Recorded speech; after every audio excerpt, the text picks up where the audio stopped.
Now, the Duke and Duchess of Sussex continue their 4-day crazy royal tour of Colombia. They've taken part in an art session and planted trees, as royals do, in inverted commas there, by the way, during a visit to a school in the capital. But it's been revealed their security detail is using a bulletproof briefcase to protect the couple from potential shooters. Doesn't sound overly safe, does it? Joining me now is former BBC royal correspondent Michael Cole.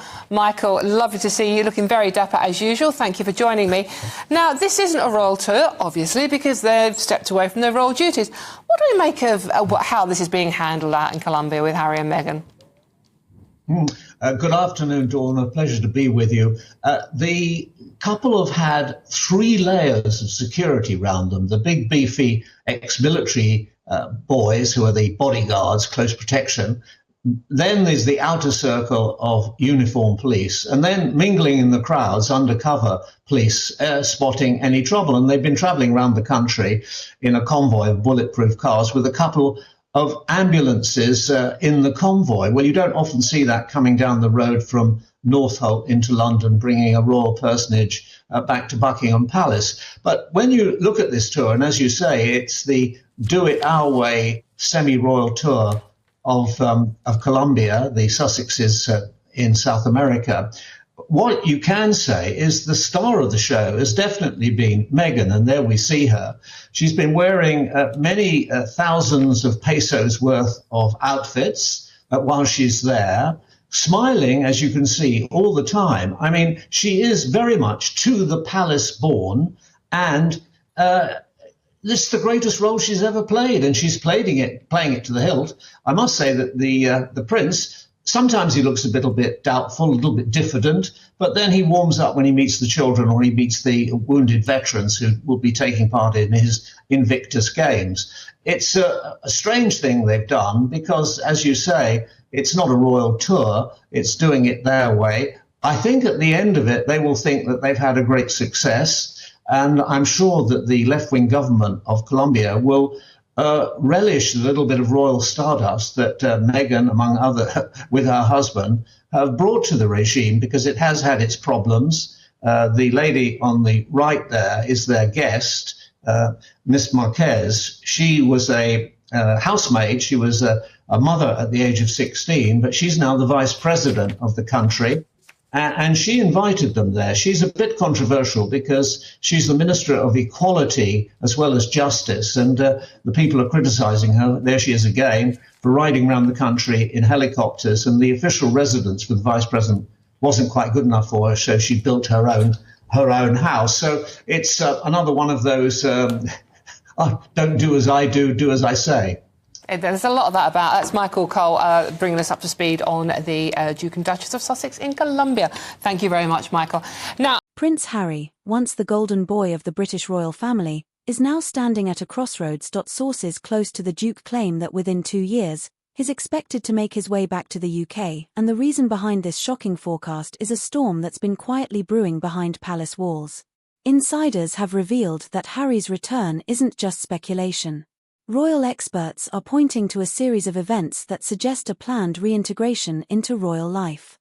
From renewed contact with senior aides to subtle shifts in his public appearances, the signs are undeniable. Commentators believe Harry is laying the groundwork not for a royal comeback in full regalia, but for a strategic return that would restore some of his lost ties to the monarchy. But here's where things get complicated. According to royal insiders, Meghan Markle has been slowly isolating Harry from his old support network. Friends from the military, trusted royal staff, and even some family members have reportedly found themselves cut off, one by one.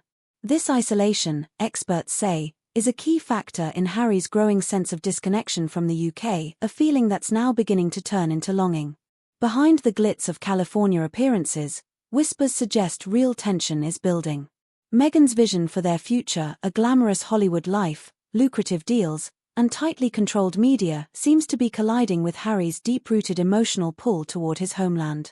Some royal commentators argue that Harry never truly cut the cord with the UK, and that the current distance is becoming emotionally unsustainable for him. Why 2 years? Analysts point to multiple timelines. King Charles' slowing health and reign transition may soon open a gap for Harry's symbolic return. William's increased responsibilities could make reconciliation strategically valuable. And perhaps most significantly, Harry himself may want to re-establish his position before events overtake him. Times. Sources claim he has been testing the waters through discreet communications, indicating that the door back is not fully closed. Inside the palace, reactions are mixed. Some courtiers are skeptical, believing the damage is irreparable. But others quietly suggest that the royal family would welcome Harry back under strict conditions. The idea of reconciliation has always been tied to public perception, and a carefully orchestrated return could help both sides repair their fractured image. And what about Meghan? If Harry does return, what role will she play?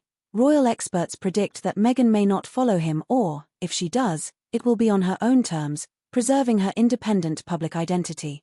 Some analysts go further, suggesting that Harry's potential UK return could become a turning point in their marriage, a clash between loyalty, identity, and power.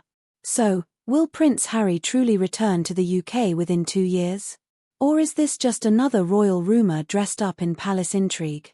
One thing is clear, the story isn't over, and the next chapter of Harry's royal journey may be more dramatic than anyone expected. I've still got Matthew Staddle and Mike Parry with me, and I'm going to... You spoke a lot last time, Matthew, it has to be said. So I'm coming to you first on this one, Mike. What do you make of the royal tour of Colombia that's currently going on? And when Matt last spoke, they were words of wisdom. They were always words of wisdom. No problem at all. No. I feel increasingly sorry for Harry because I think he's getting isolated, and I can see him coming back within the next 2 years. Oh, really? I think he's so isolated now. This tour of Colombia is all about, Queen Meghan. I was going to call her Queen Meghan, but you have done. But, I mean, it is all about that. I mean, they must have spent the last 3 months desperately searching for a country somewhere in the world where they could do a royal tour, and the best they could come up with was the 18th most dangerous country in the world and the crime capital of South America, Colombia. It beggars belief the lengths they're going to now to try and put themselves in the public eye. I think that their ambitions in life now are going to divide fairly soon. I think she wants to be taken more seriously, maybe even a life in politics, certainly to involve a greater commercial ability to raise money. Harry, I think, he's like a guy who's been smacked in the face with a pan, suddenly woke up and thought, what have I done? Oh, ouch. You've missed that one important ingredient, which is why they're actually there, Mike. Why are they there? Well, you tell me. I'll tell you. They're there to promote mental health for children and to combat cyberbullying. So why not focus on that? Because that seems to me, and I'm sure you'd agree, a very worthy thing to be doing in Colombia. Matt, if that had occurred to me first off, I'd have said to you, what a worthy trip. I haven't heard one line about the charities they're supporting while they're there. All I've seen are great photo opportunities, great words from Meghan, Harry talking to children in Spanish. I haven't heard them mention their charities. And actually, and nor have I.